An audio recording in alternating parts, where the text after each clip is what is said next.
Há esperança. Quero caminhar com os irmãos em Joel, capítulo 2, do verso 18 até o verso 32. Imagino que você já esteja com a referência aberta. E nós vamos ler daqui a pouquinho essa referência e caminhar nesse texto. Pensando sobre esse tema, a esperança, a gente se lembra, né, daquele ditado que diz que há uma luz no fim do túnel. Temos caminhado com Joel, e em Joel nós vimos, né, capítulo 1 e capítulo 2, falando a respeito de profecias as quais Deus estava alertando para a sua disciplina, seu juízo. Primeiro a questão dos gafanhotos e depois a questão dos exércitos inimigos. Essa noite vai mudar um pouco. Nós vamos ver promessas de restauração. E essa é uma dinâmica de Deus nos profetas. Ele sempre fala da sua justiça, mas ele também fala da sua misericórdia. E hoje nós vamos caminhar num texto que fala a respeito da misericórdia de Deus. Então, depois de disciplina, de juízo, de julgamentos e tantas coisas destruidoras, há esperança. Sempre há esperança, né? Nós vamos falar sobre isso aí. Quero deixar para os irmãos meditarem, no decorrer desses dias, esse versículo que está lá em Salmos, capítulo 68, verso 9. Tu, ó Deus, mandaste chuva abundante, restauraste tua herança, quando estava cansada. Um verso que fala a respeito do poder restaurador de Deus, de como Ele vem e restaura o seu povo após secas, perdas e tristezas. Meus irmãos, que crente nunca sofreu perdas, não? Que crente nunca experimentou, às vezes, momentos de sequidão espiritual, momentos de tristeza, de angústia, de perdas severas. E essas perdas, elas são oriundas de várias e várias circunstâncias, situações.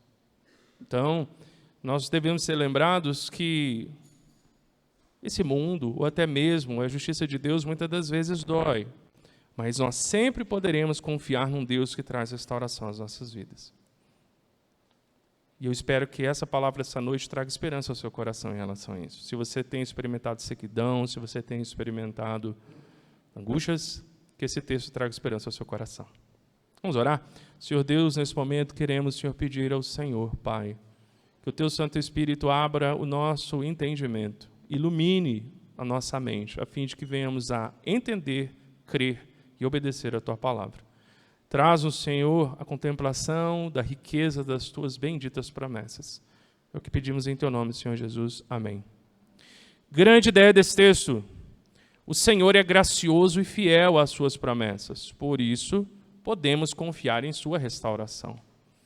É porque o Senhor é misericordioso e porque Ele é fiel, nós podemos confiar que tudo que Ele prometeu, Ele vai cumprir. Mesmo que nós estejamos saindo de momentos difíceis. Eu já compartilhei isso algumas vezes. Eu tenho a clara impressão que muito do que nós estamos vivendo hoje no nosso país é fruto da justa ira de Deus. O nosso povo tem se afastado de Deus de todas as formas possíveis. É um povo extremamente místico, ocultista, idólatra e imoral. E nós sabemos que todas essas coisas, quando praticadas por qualquer nação do mundo, atraem o juízo de Deus, seja individualmente, seja coletivamente. Então, muito do que nós temos vivenciado é fruto da justa ira de Deus, sim, que nós temos que reconhecer isso. Nosso povo precisa reconhecer que somente Deus é o Senhor. Enquanto isso não acontecer, infelizmente, muitas tristezas advirão ao nosso povo. Então, nós temos que orar para que o Senhor venha e mude essa nação. Mas até que socorra, meus irmãos, nós temos também que viver debaixo da fé nas promessas de Deus. E Deus sempre tem promessas de restauração. Nesse sentido, eu quero conversar com os irmãos sobre restauração. E nós vamos pensar 4 verdades a respeito da restauração que o Senhor traz. Eu quero já começar contigo aí no verso 19, vendo a primeira verdade sobre o Senhor restaurar. O Senhor restaura a sua provisão. Vamos dar uma olhada em Joel, como o Senhor é maravilhoso, e Ele traz restauração da sua provisão, como Ele provê, né, restauração. E aqui, no verso 19, na primeira parte, nós lemos aí, 2,19. Em resposta, o Senhor disse ao seu povo: Eu vos envio o trigo, o vinho e o azeite, e tereis fartura deles. Depois nós lemos no verso 21, ó terra, não temas, regozija-te e alegra-te. Né? Essa restauração da alegria. E no finalzinho do verso 21, porque o Senhor tem feito grandes coisas. No verso 22, meus irmãos, segunda parte do verso 22 diz: a árvore dá o seu fruto, e a videira e a figueira dão a sua força. E ele diz anteriormente, pois as pastagens secas já renascem. Verso 23, porque ele faz descer muita chuva e vos dá a primeira e a última chuva em medida justa, como fazia antes. E no verso 24 a 27 nós lemos, as eiras se encherão de trigo e os lagares transbordarão de vinho novo e de azeite. Assim vos restituirei os anos consumidos pelo gafanhoto migrador, pelo assolador, pelo destruidor e pelo cortador, pelo grande exército que veio contra vós. Comereis à vontade, vos fartareis e louvareis o nome do Senhor, vosso Deus, que agiu em favor de vós, de maneira maravilhosa, e o meu povo nunca será envergonhado. Vós sabereis que eu estou no meio de Israel, e que eu sou o Senhor, vosso Deus, e que não há outro, e o meu povo nunca mais será envergonhado. Então aqui nós vemos, meus irmãos, o contrário do que é dito no capítulo 1. No capítulo 1 é dito que está tudo destruído, as plantações estão devastadas, eles não têm recursos, não têm alimentos, não têm nada. Isso já tinha acontecido na vida deles. Agora o Senhor está prometendo abundância. Então a primeira coisa que a gente percebe aqui nessa profecia para o povo de Deus é que o Senhor ele restaura a sua provisão. O que eu quero dizer com isso? Meus irmãos, o mesmo Deus que tira é o Deus que dá. O mesmo Deus que tira é o Deus que dá. Às vezes nós temos a impressão que somos nós que conseguimos as coisas. Isso não é verdade. É sempre Deus que nos dá.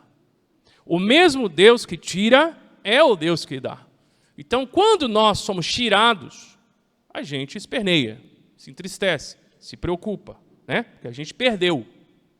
Mas nós temos que nos lembrar que o mesmo Deus que tira é o Deus que dá. Se você passar o olho rapidinho no capítulo 1, você vai ver que o quadro pintado lá no capítulo 1 era a mais profunda destruição em todos os sentidos. Em todos os sentidos.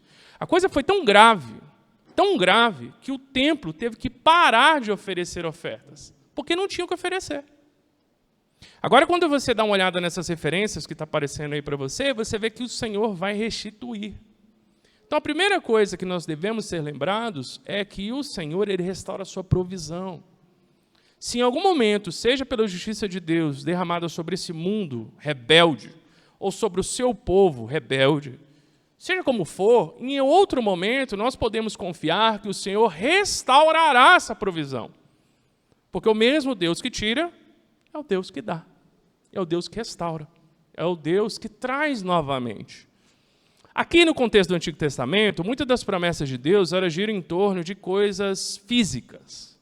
Colheita, rebanho, paz, segurança. Porque essa era a realidade da Antiga Aliança. As promessas da Antiga Aliança giravam em torno de questões físicas. A partir da realidade do Novo Testamento, né, e das palavras do Senhor Jesus Cristo, nós entendemos que essas promessas, elas até podem se cumprir de maneira material na vida dos filhos de Deus. Não que Deus não possa prover questões materiais a nós. Apesar que eu não conheço nenhum irmão que tenha plantação de uva, não, né, meu irmão? Nenhum irmão que tenha plantação de azeitona, né? Porque aqui azeite é filho de azeitona, né? Então, enfim. O ponto aqui é o seguinte, nós devemos ler essas promessas a partir dos óculos da Nova Aliança. E nós sabemos que grande parte da provisão que nós temos em Cristo Jesus são provisões de bênçãos espirituais. Então, quando nós olhamos a seca aqui, não é só seca material, é seca espiritual também. Porque o mesmo Deus que tira é o Deus que dá. Quando nós escolhemos caminhar por caminhos os quais Deus não traçou para a gente, e nós acabamos amargando as consequências dessas escolhas, nós enfrentamos momentos de sequidão espiritual, emocional, mental e às vezes até material. E não é da vontade de Deus que nós venhamos a caminhar nesse caminho. Ele quer que nós caminhemos em fidelidade a Ele. Mas, se não nos afastamos de Deus, isso vai acontecer. Então aqui, essa primeira verdade em relação à restauração de Deus deve falar aos nossos corações sobre o fato de que, mesmo que eu e você enfrentemos sequidão espiritual, devastação no nosso coração, na nossa mente, nos nossos sentimentos, no nosso relacionamento com Deus, o Deus que permitiu que essas coisas acontecessem é o mesmo Deus que restaurará a paz, a esperança, a alegria e a fé nele e em suas promessas. Então nós temos que crer, meus irmãos, que o Senhor, Ele restaura a provisão dele. Ele restaura, Ele traz para nós tudo aquilo que de alguma forma nós perdemos no âmbito do nosso espírito, da nossa alma, da nossa mente, do nosso coração. E sinceramente, meus irmãos, para mim essas promessas são muito maiores e melhores. Porque existem muitas pessoas nesse mundo que têm muitos recursos, mas não têm as coisas mais preciosas que existem. Porque eu não sei se você sabe, o dinheiro ele é importante, mas ele vale muito pouco. Ele é importante, não estou dizendo que ele não seja. E nós temos que olhar para o dinheiro até a partir de uma perspectiva bíblica. A Bíblia não prega pobreza franciscana, tá? Como muitas das vezes é comum na nossa cultura brasileira, né? Então a Bíblia não prega pobreza franciscana, mas o dinheiro tem um espaço na vida do crente. O dinheiro é importante, mas ele, infelizmente, ele não vale muito. Como assim, pastor? Se tem uma coisa que eu estou precisando hoje em dia, é dinheiro, né? Como é que ele não vale muito? Calma, calma. O que eu quero dizer é o seguinte, dinheiro não compra as coisas mais importantes. Eu sei que você sabe disso. Ele não compra tempo. Né? Ele não compra amor. Ele não compra perdão. Ele não compra muitas coisas. E, além de tudo, ele não compra a vida eterna, que é a coisa mais preciosa que nós temos. Então, as bênçãos materiais que são descritas aqui em Joel são valiosas e para o povo de Israel eram importantes. Mas, meus irmãos, se nós olharmos essas promessas a partir de uma perspectiva do Novo Testamento de que a provisão que nós temos em Cristo é uma provisão espiritual, é a riqueza dos tesouros do Evangelho, né? Nós vamos entender que a provisão da qual o Novo Testamento fala é maior ainda do que essa que nós estamos lendo. É muito maior. Porque são coisas que o dinheiro não compra. E eu sei que muitas das vezes as pessoas abrem mão do relacionamento delas com Deus pelos bens materiais. É uma escolha que cada pessoa faz, né? Deus permite isso. Mas, ao pensarmos isso, a gente tem que refletir a respeito de boas escolhas. E seja como for, o Senhor restaura a provisão.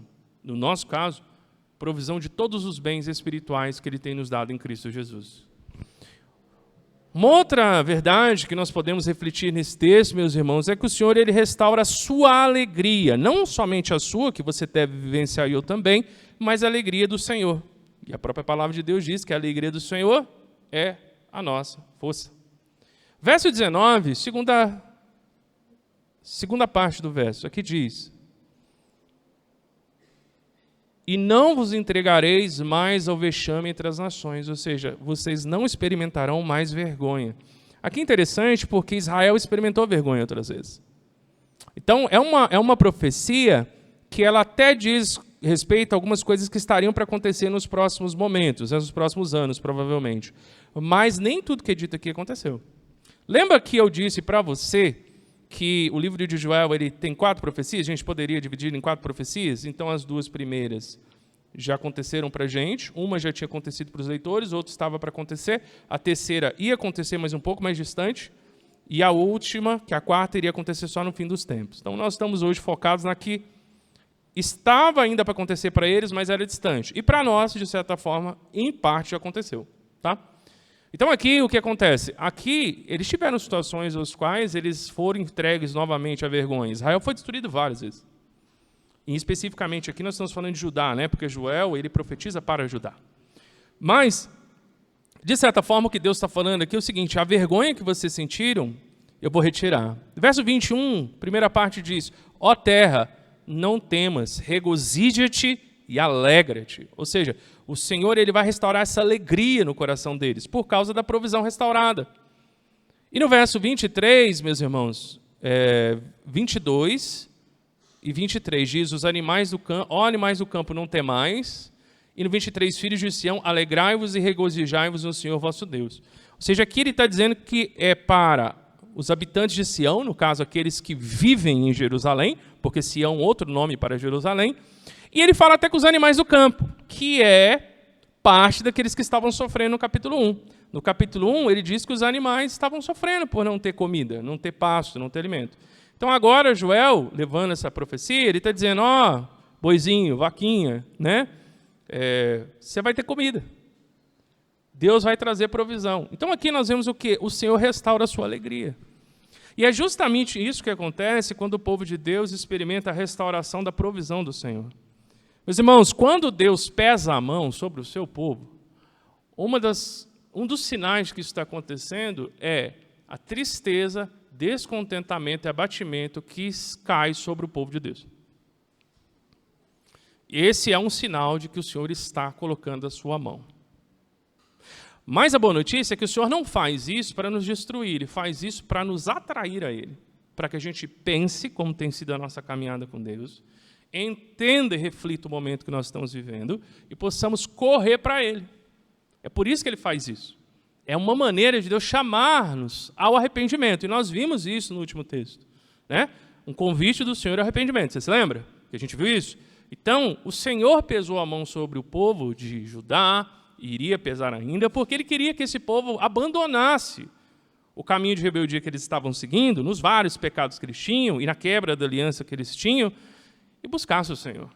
Essa era a intenção de Deus. E aqui, o Senhor tirou a mão deles, no sentido de peso. E agora a alegria voltou.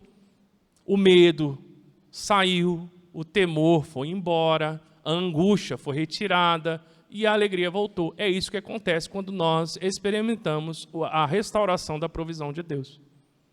Por isso que quando nós esperamos essa restauração de provisão, nós vamos experimentar o quê? O renovo da alegria. Então liga isso. Provisão, alegria.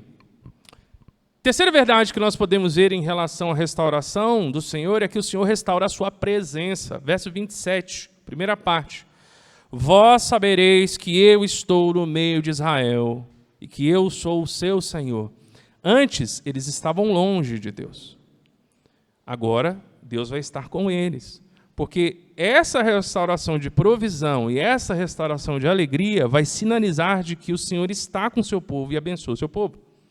A gente vê isso também, meus irmãos, no verso 28 e verso 29, que a gente vai dar uma olhada. Olha o que diz.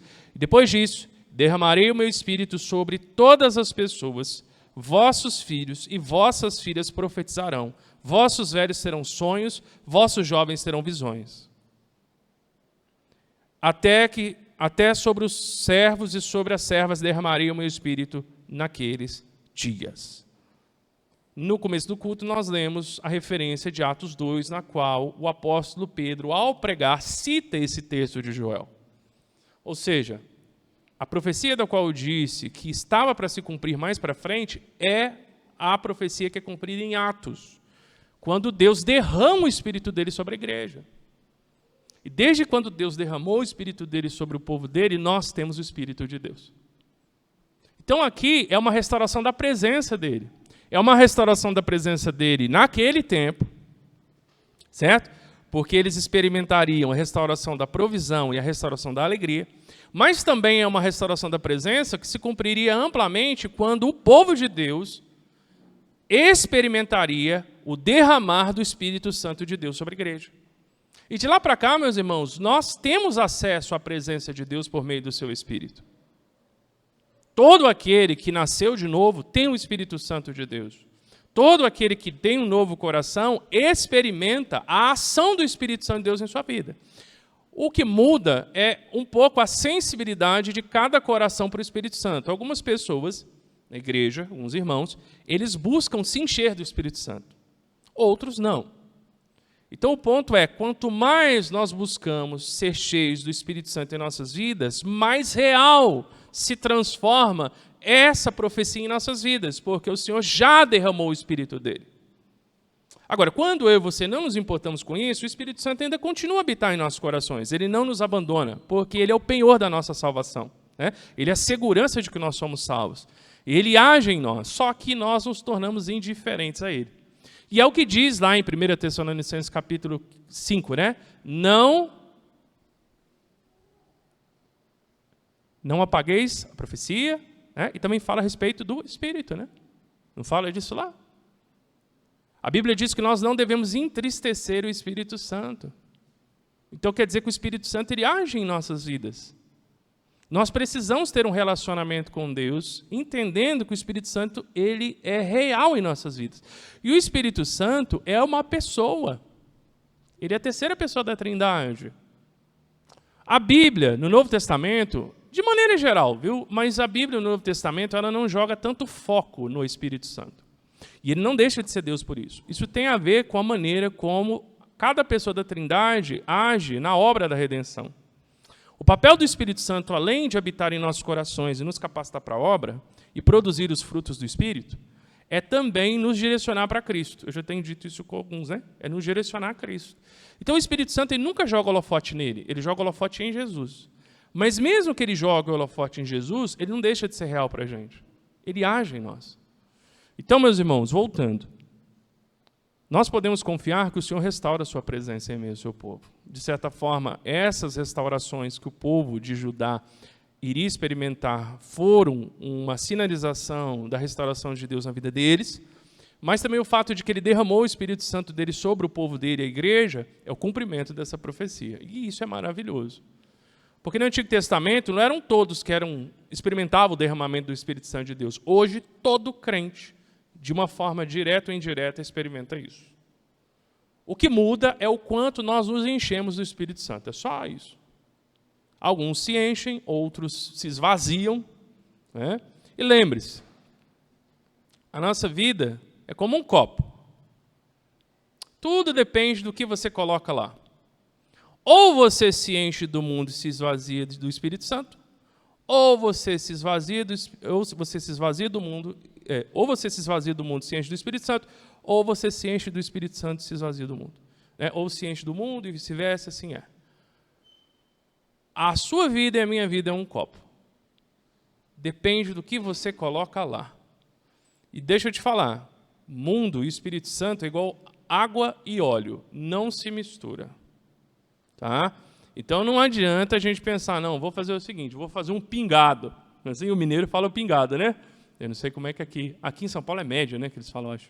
Então o pingado, né? Então não adianta colocar um pouco de café e um pouco de leite, né? E geralmente o pingado de Minas é assim, é mais café e um pouquinho de leite só. Então se você for pensar, vou encher bastante, agora eu vou falar que o café é o mundo, né? Eu gosto tanto de café. Não, vamos pensar assim, não adianta colocar um montão de mundo, um pinguinho de Espírito Santo e achar que vai dar certo. Não vai. Espírito Santo e mundo é água e óleo, não mistura. Café e leite mistura, não é assim? Espírito Santo e mundo não. O espírito desse mundo e o Espírito Santo não se misturam. Então não adianta fazer meio, 30-70, sei lá, não vai dar certo. Ou a gente se enche do Espírito Santo ou a gente se enche do mundo. A partir do momento que a gente coloca o mundo no copo, o Espírito Santo sai.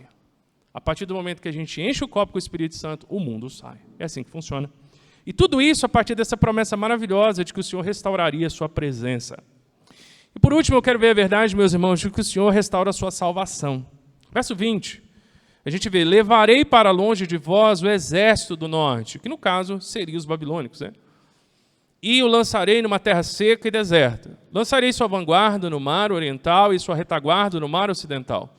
O seu mau cheiro subirá, que é a ideia de que os exércitos estão mortos, né, os cadáveres, e sua podridão se espalhará. Ele tem feito grandes coisas. Aqui, o leitor ele é lembrado do que Deus fez lá em Êxodo ao destruir o exército de Faraó, quando todo o exército foi submerso debaixo do Mar Vermelho.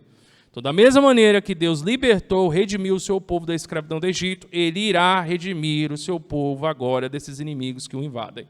Então, aqui fala a respeito de salvação. O mesmo Deus que trouxe esses povos para julgar o seu povo é o Deus que irá tirar esses povos e livrar o seu povo. Porque o mesmo Deus que julga é o Deus que salva. Isso traz esperança ao nosso coração. Nós vemos também, meus irmãos, no verso 27, vosso Deus, porque eu sou o Senhor, vosso Deus, e não há outro, e o meu povo nunca mais será envergonhado. Ou seja, vocês serão livres. Agora, meus irmãos, aqui, esses dois versos que eu li, diz respeito a uma salvação que eles experimentariam logo, logo. Era uma salvação presente para eles, que eles experimentaram em parte, tá bom? Em parte isso aconteceu. Agora nós vamos ver que a profecia ela vai falar a respeito de um momento que ainda não aconteceu para eles. E, de certa forma, aconteceu para a gente. Olha o que diz aí no verso 28 até o verso 32. Depois disso, derramarei meu espírito, né? E verso 29 fala disso também. E no verso 30, manifestarei maravilhas no céu e na terra, sangue, fogo e colunas de fumaça. O sol se acenderá, o sol se converterá em trevas e a lua em sangue, antes que venha o grande e terrível dia do Senhor. Ele volta à temática do dia do Senhor. E todo aquele que invocar o nome do Senhor será salvo. Aonde que você já leu esse versículo? Você se lembra? Romanos, capítulo 10, verso 9 e 10. Se com a tua boca confessares que Jesus Cristo é o Senhor, e com o seu coração credes que ele ressuscitou dos mortos, será salvo. E aí, na sequência, o apóstolo Paulo cita justamente isso. Ele vai dizer, porque todo que invocar o nome do Senhor será salvo.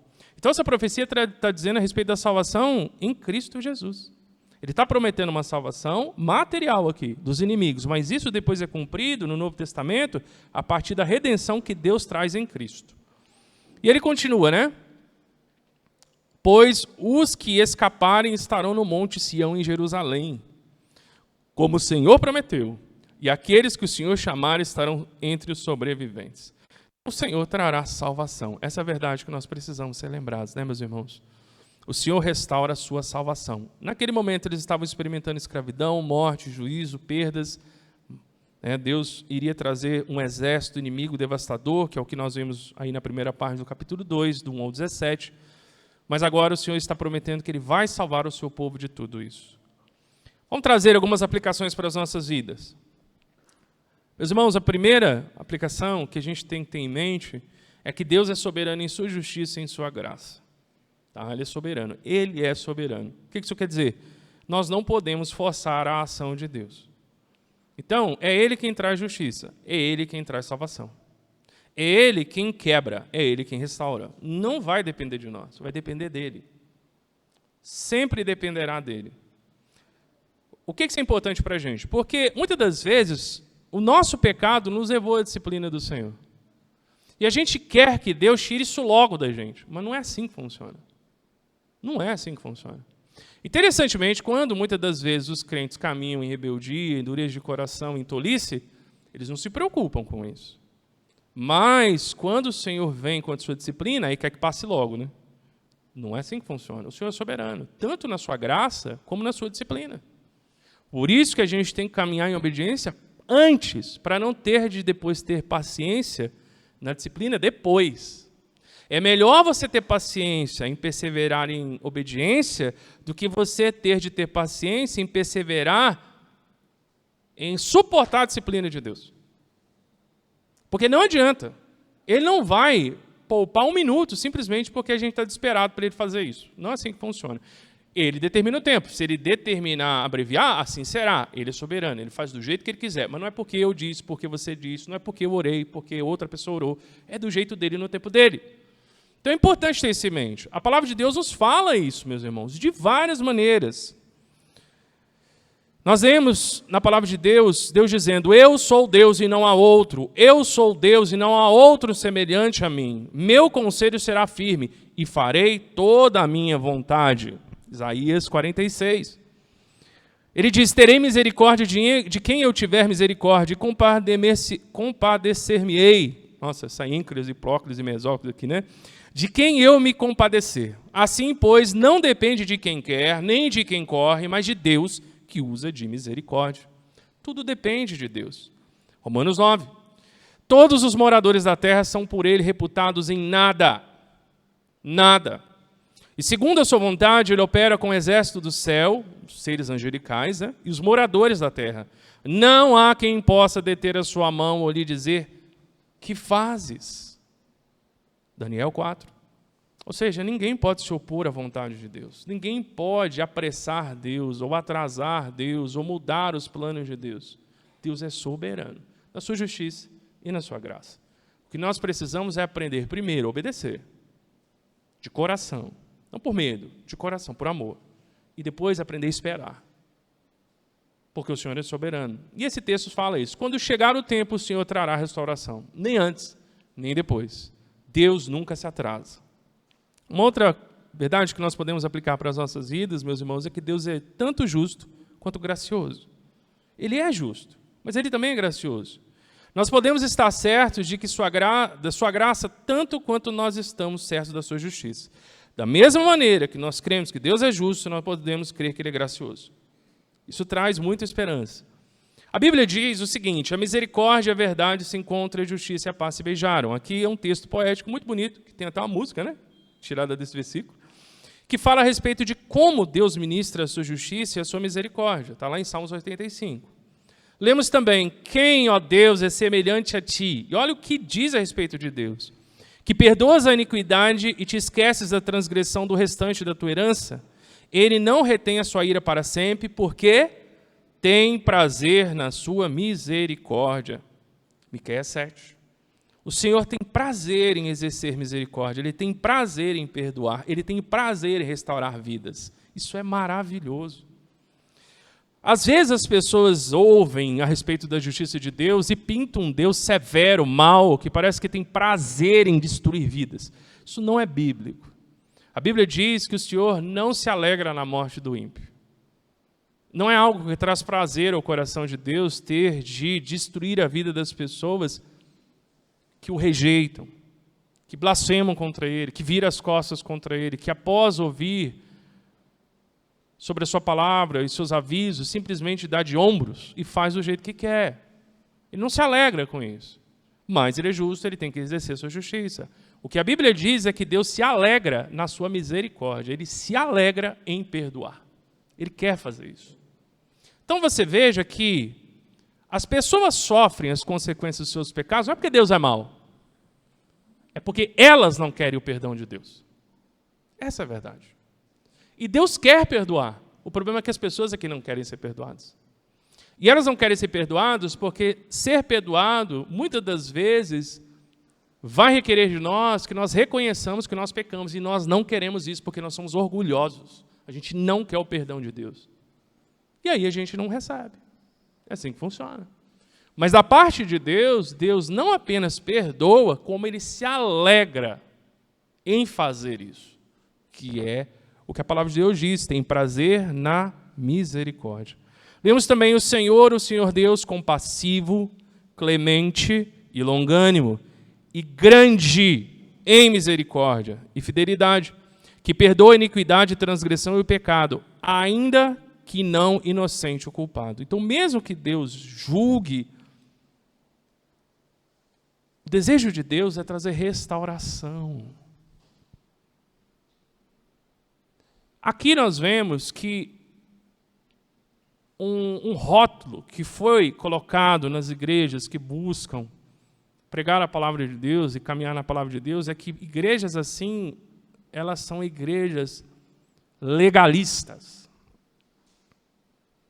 Isso não é verdade. Por quê? Porque se essas igrejas são legalistas, Deus é legalista. Deus é legalista. E isso é um problema muito grande na vida dos crentes.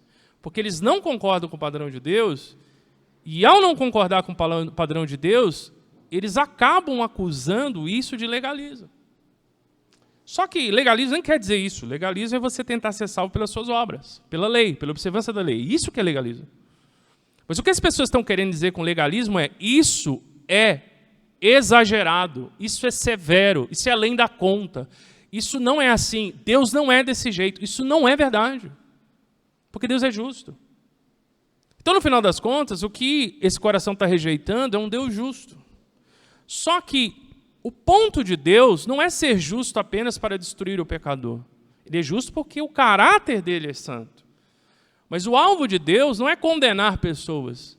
Porque se o alvo de Deus fosse condenar pessoas, Ele não teria enviado o Filho dele. Era só deixar os condenados seguir o seu ritmo de vida, até que eles experimentassem a justa ira de Deus. Não é assim? Deus fez o ser humano pecar? Não, não fez. Deus é culpado pelo pecado? Não, não é. Visto isso, Ele não tem nenhuma obrigação de salvar ninguém.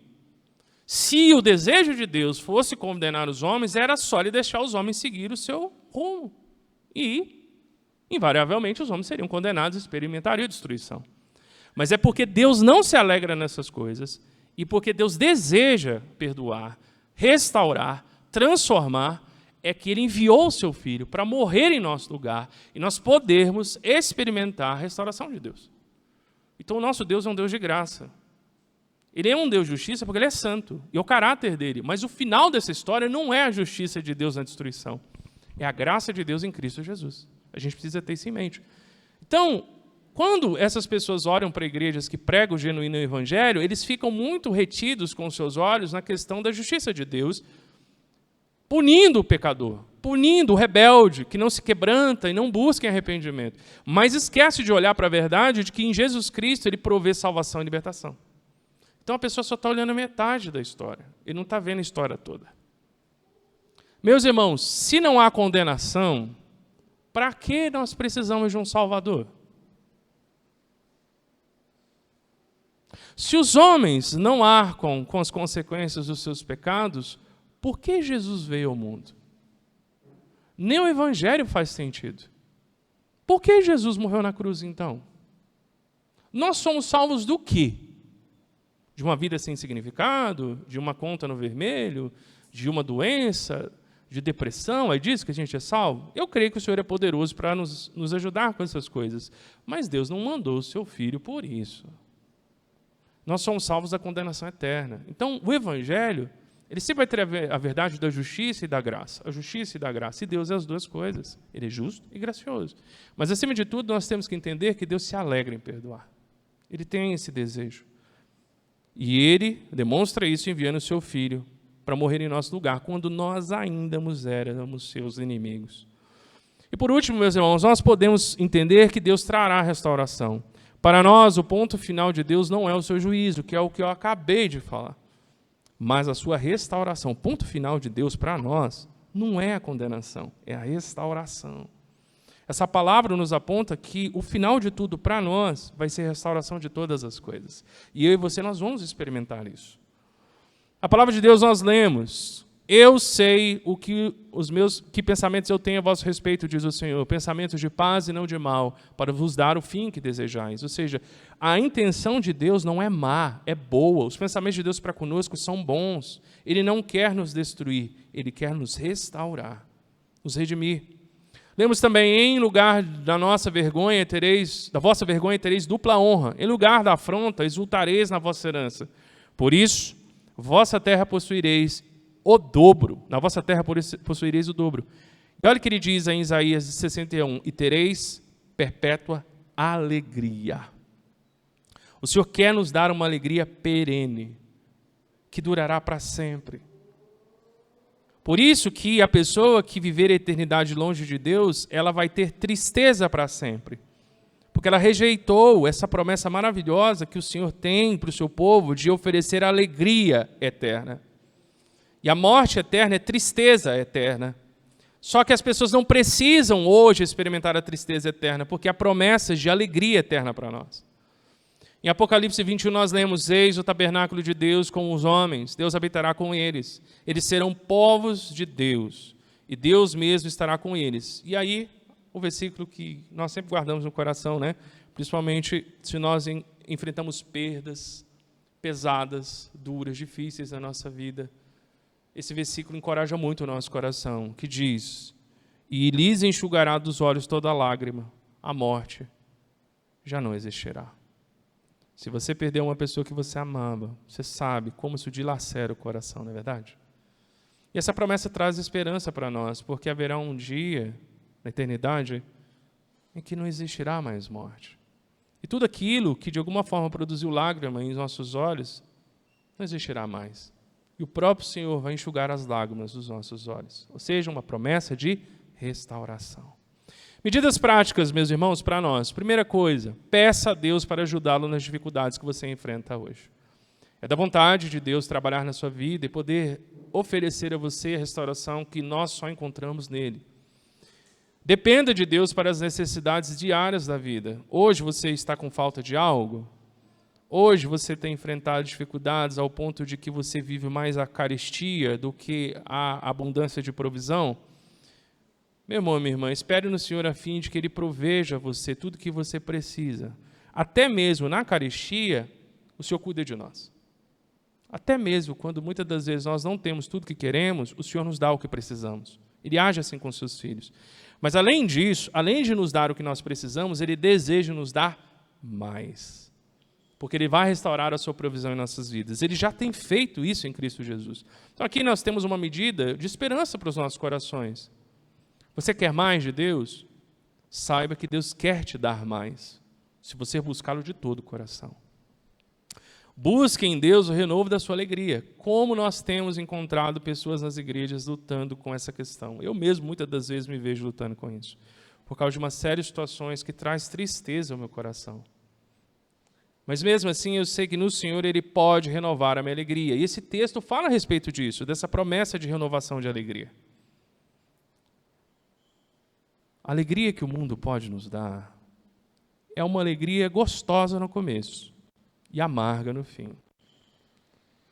Quando nós caminhamos com o Senhor, muitas das vezes nós enfrentamos momentos amargos no começo. Mas, meus irmãos, mesmo que nós não venhamos nessa vida experimentar todas as alegrias que Ele nos tem, nós podemos ver várias promessas da palavra de Deus que nos trazem a verdade de que a alegria que nós teremos no Senhor é indescritível. Indescritível. E para mim, uma das grandes provas disso na Bíblia é ler os 2 últimos capítulos do livro de Apocalipse e nós vermos que a maneira como novos céus e nova terra são descritos são só um esboçozinho de guardanapo comparado ao que de fato eu creio que será. Sabe aquele desenho, aquele esboçozinho de guardanapo que você faz na padaria? É isso. Deus fala de uma maneira extremamente limitada a respeito de coisas que são indescritíveis. E tudo isso vai trazer alegria aos nossos corações, mas nós temos que aprender a esperar. Da mesma maneira que o povo de Judá tinha que esperar, nós precisamos esperar também. Mas ele já tem cumprido as suas promessas, né? 4, recomprometa-se a deixar Deus e somente Deus ser o Senhor da sua vida. Se nós entendemos que tudo é no tempo de Deus, Ele deseja agir em nossas vidas e nos fazer experimentar a sua restauração, o que nós devemos fazer? Nos comprometer com Ele. Eu até compartilhei esses dias. Meus irmãos, a vida com Deus, ela não é uma vida de ticar. E aí, quando nós conseguimos ticar tudo na lista, Ele nos aceita. Isso é salvação por obras. Isso não é evangelho. Correto? Tudo bem que quem crê no evangelho tem uma vida diferente, isso é verdade. Mas o que Deus espera de nós, nessa vida, apesar da palavra de Deus dizer que o Senhor Jesus Cristo diz, sede perfeitos como perfeito é o vosso Pai, existe isso na Bíblia, é verdade. Mas, obviamente, nós sabemos que temos uma natureza pecaminosa agindo em nossos corações e nessa vida não teremos a perfeição. Né? João diz na sua carta, porque aquele que diz que não tem pecado é mentiroso. Então, infelizmente, isso é um fato. Mas, meus irmãos, nessa vida, a despeito de Cristo ser o nosso modelo e o nosso alvo, ciente das nossas limitações, nós podemos chegar à conclusão de que Deus ele não espera a perfeição, Ele espera compromisso. É compromisso. Esse que é o ponto. Porque muitas das vezes a gente olha para a palavra de Deus e diz, mas não dá para fazer isso aí. Isso daí não tem como fazer. Não consigo fazer isso aí. Mas quem que faz isso aqui? Você conhece alguém que faz isso aqui? O pastor faz isso aqui? O pastor faz isso aqui? Se o pastor não faz, por que eu tenho que fazer? Né? Ou, às vezes, os filhos, mas você não faz isso. Pai, mãe, você não faz isso. Fulano de tal não faz isso, ciclano de tal não faz isso. Quando nós pensamos assim, a gente está trabalhando com a mentalidade de que Deus quer que a gente seja perfeito. E como nós não vamos conseguir chegar à perfeição nessa vida, porque, infelizmente, somos limitados, é a mesma coisa que você me pedir para correr 20 quilômetros agora. Não vai dar, não. Sem chance. Tá bom? Acho que caminhar dá, mas correr não dá, não. Né? Da mesma maneira que não é possível para nós, o que acontece? Essa pessoa pensa assim, bom, não é possível, ninguém consegue, então vou parar de tentar. Entendeu? Ninguém consegue. Eu não consigo. Outra pessoa não consegue. Ninguém consegue. Se ninguém consegue, então vou parar de tentar. Essa é uma decisão equivocada.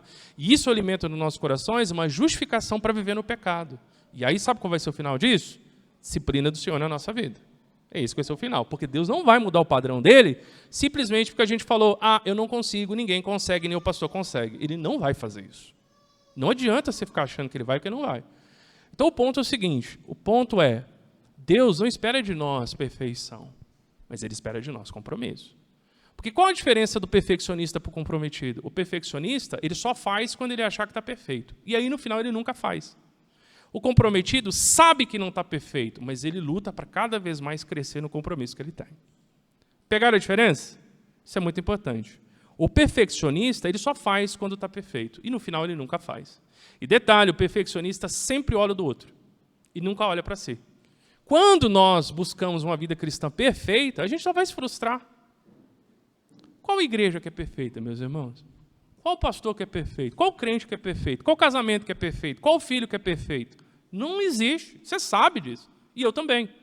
Agora, quando nós entendemos que somos pecadores e temos que caminhar em compromisso, aí é diferente. Diferente. Porque eu sou imperfeito. Há pessoas na minha família que são imperfeitas, a minha igreja é imperfeita, o meu pastor é imperfeito, mas o meu compromisso é com aquele que é perfeito. Jesus Cristo, o Deus verdadeiro. E o que é perfeito, agindo em mim, vai me ajudar nesse compromisso. Então tem uma diferença de você caminhar em perfeição e caminhar em compromisso. Isso é muito importante. Porque isso vai nos encorajar a continuar lutando, todos os dias, nesse compromisso. Você sabe que o combustível da coragem é o compromisso, né? O que te faz ter coragem de enfrentar os desafios que você tem é o compromisso que você tem. Quando você tem uma família, quando você tem pessoas que você ama, que dependem de você, você pode até não querer, você pode até ter medo, você pode até ter dúvida, mas o amor e o compromisso que você tem com essas pessoas te dá coragem para você fazer o que você tem que fazer. Quando nós temos compromisso com Deus, tem muitas coisas que causam temor, receio e dificuldade em nossas vidas. E até a preguiça que a gente tem também. Mas o amor que nós temos por Deus gera em nós a coragem para fazer o que tem que ser feito. E nesse caso desse texto, vai gerar em nós a fé e esperança que nós devemos ter. Por último, meus irmãos, peça a Deus para torná-lo ciente de seu espírito, revelando sua vontade a você. Aqui eu quero dizer para você o seguinte: Deus fala com a gente. Deus fala com a gente primeiro na palavra, fala com a gente na nossa consciência, Deus fala com a gente usando irmãos, irmãs, né, por meio da capacitação que o Senhor dá a eles, tá bom? Deus fala com a gente pelas circunstâncias, Deus fala com a gente pela dor, pelo peso da sua mão, mas Ele fala também por meio das suas bênçãos e suas promessas. Deus fala com a gente todo dia. Às vezes as pessoas falam assim: nossa, mas eu não sei, eu tenho sentido tanto desânimo, parece que Deus não fala comigo. Mentira. Só mentira do seu coração que você colocou na sua mente. Deus fala com você todo dia. O problema é que você não ouve. É esse o problema. Você não quer ouvir. Deus fala todo dia com a gente. Até mesmo no silêncio, Deus fala com a gente. O silêncio dele, muitas das vezes, é uma das maneiras mais altas que ele tem para falar no nosso coração. Porque ele quer que a gente se aquete, que a gente espere, que a gente confie, que a gente continue olhando para as promessas dele. Mas a gente quer que Deus fale do jeito que a gente quer. E a gente quer que Deus fale o que a gente quer que Ele fale. E isso Ele não vai falar. Isso Ele não vai falar. Então, a primeira coisa que nós temos que ter ciência é o seguinte: você quer ouvir a Deus? Você quer ouvir a Deus? Eu quero ouvir a Deus. Eu quero ouvir a Deus. Eu quero, inclusive, que Deus me use para falar com você. E essa é uma das grandes alegrias que eu tenho para pregar a palavra de Deus, porque eu tenho testemunhado, experimentado a alegria de poder ver vidas que foram encorajadas e animadas e até transformadas, porque a despeito das minhas falhas e pecados e miséria, Deus usou minha vida limitada para poder falar corações. Eu creio que Deus pode usar a sua vida também para falar a vida de outras pessoas. Mas se você quer falar com Deus, e se você quer ouvir Deus, coloque um alvo no seu coração: Senhor, eu quero ouvir o Senhor falar, não importe o que o Senhor fale. Porque esse que é o problema. Muitas das vezes a gente quer ouvir Deus, mas a gente quer ouvir o que a gente quer ouvir. E aí a gente não vai ouvir Deus. Quando a gente chega diante de Deus e fala assim: Senhor, fale o que o Senhor quiser, seja o que for, eu estou aberto a ouvir. Nesse momento a gente começa a abrir os nossos ouvidos a Deus, e Deus vai falar. E quando Ele falar, esteja com o coração aberto para o que Ele te falar. E creia nisso, e obedeça a isso. E lembre-se, sempre ouça Deus a partir da palavra, porque senão a gente cai nas maluquices que tem igrejas aí, né? Ouça Deus a partir da palavra. Meus irmãos, nessa vida a gente dá ouvido para muita gente, a começar o nosso próprio coração. Mas eu gostaria de dizer para você: a pessoa mais importante que nós temos para ouvir nessa vida é o Espírito Santo de Deus. É Ele. E Ele quer falar com a gente. O problema é que a gente não quer ouvir. Então mude isso no seu coração, esteja com seus ouvidos abertos, porque Ele vai falar com você. Conforme nós vimos nessa promessa, Ele derramará sobre todos aqueles que farão parte do seu povo, o seu Espírito. E esse é o sinal do cumprimento da sua restauração, da sua presença entre nós. O Senhor é gracioso e fiel às suas promessas, por isso podemos confiar em sua restauração.